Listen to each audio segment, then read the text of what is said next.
वाचू आनंदीच्या पुढच्या भागात प्रसिद्ध लेखिका गौरी देशपांडे यांच्या साहित्याचं अभिवाचन करतील कवयित्री लेखिका नीरजा आणि अभिनेत्री सुहिता थत्ते. मी म्हणाले, काय ग सखूबाई? तर म्हणते, आई आपलं चंद्रावर जायचं तिकीट काढून ठेव.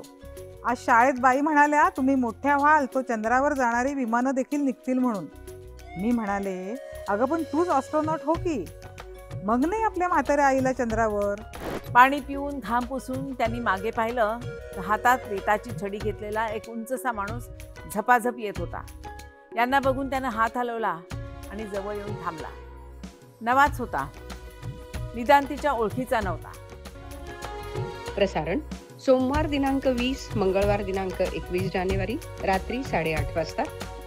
पुनःप्रसारण बुधवार दिनांक 22 आणि गुरुवार दिनांक 23 जानेवारी रात्री 10 वाजता. वाचू आनंदे फक्त आपल्या सह्याद्री वाहिनीवर.